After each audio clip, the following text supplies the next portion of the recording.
الرحمن الرحيم.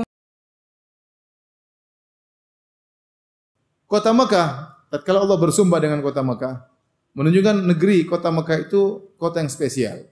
Oleh karenanya Allah sebutkan dalam Al-Quran, dalam banyak ayat tentang kota Mekah, tentang Al-Masjidil Haram. Al-Masjidil Haram sebenarnya tanah haram. Dalam Al-Quran banyak sekali, kalau kita 8 kali Allah sebutkan tentang Al-Masjidil Haram. Allah bersumpah dengan kota Mekah, di antaranya dalam ayat ini dan ayat satunya. Kata Allah, La uqsimu bihadzal balad, aku bersumpah dengan kota Mekah. Dalam ayat yang lain kata Allah, Wattini wazzaituni wa hadzal baladil amin. Demi buah tin, demi buah zaitun, wa hadzal baladil amin, dan demi negeri ini yang negeri yang aman. Itu demi kota Mekah.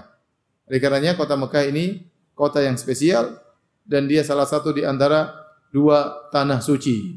Tidak ada tanah suci yang ketiga. Ya. Tanah suci cuma 2, Mekah dan Madinah.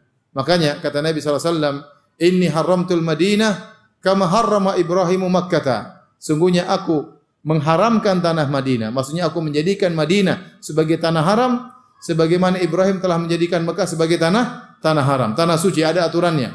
Tidak boleh ditumpahkan darah di situ, tidak boleh mengusir hewan, tidak boleh berburu di situ, tidak boleh menebang pohon, tidak boleh mematahkan ranting-ranting pohon, dilarang di Mekah maupun di Madinah. Kalau ada barang yang jatuh, ya maka tidak boleh diambil.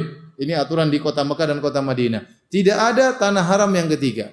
Bahkan ya, Masjidil Aqsa bukan tanah haram. Oleh karenanya sebagian ibarat yang sering kita dengar, Tsalithul Haramain, ya, tanah haram yang ketiga untuk Masjidil Aqsa, maka itu adalah ibarat atau ungkapan yang keliru.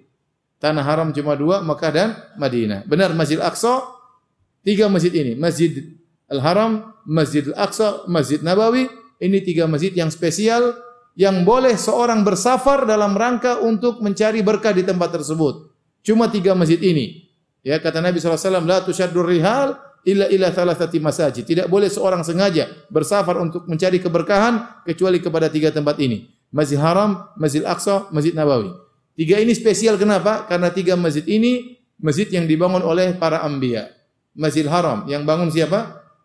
Nabi Ibrahim. Masjid Aqsa yang bangun Nabi Sulaiman alaihissalam. Masjid Nabawi yang bangun siapa? Nabi Muhammad sallallahu alaihi wasallam. Tetapi yang tanah suci cuma 2. Mekah dan mana? Madinah. Orang Syiah punya tanah suci yang lebih hebat daripada Mekah dan Madinah, yaitu tanah Karbala.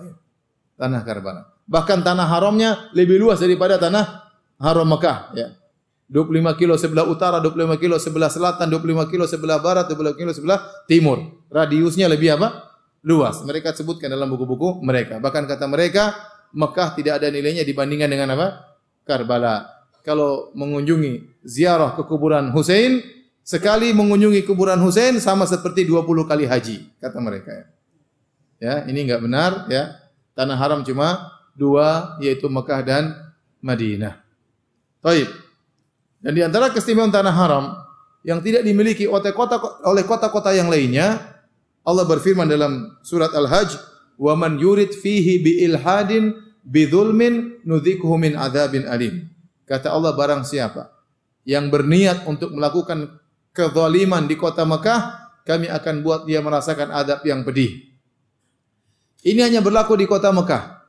Di kota Mekah kalau orang sudah niat berazam melakukan kemaksiatan, dia sudah terancam dengan azab neraka jahanam meskipun dia belum melakukan. Berbeda dengan tempat-tempat yang lainnya, bahkan di kota Madinah tidak berlaku hal ini. Di tempat lain kalau seorang berniat buruk, dia tidak melakukan, tidak dicatat dosa. Tetapi di kota Mekah, seorang jangankan fisiknya di kota Mekah, bahkan fisiknya di negeri Yaman, di Son'a, bahkan fisiknya di Jakarta, bahkan fisiknya di Bekasi misalnya. Kemudian dia berniat, saya akan nipu jemaah haji nanti kalau di Mekah. Saya akan jual kambing, ternyata kambingnya enggak ada, ya. Saya ingin bohongin jemaah haji. Misalnya. Sementara dia di Bekasi, dia sudah terancam dengan azab yang pedih. Kenapa? Dia sudah berniat untuk melakukan kezaliman di mana? Di kota Mekah. Dan ini hanya spesial di kota Mekah. Orang niat buruk melakukan keburukan di kota Mekah diancam dengan azab yang pedih. Paham? Ini di antara spesialnya kota Mekah.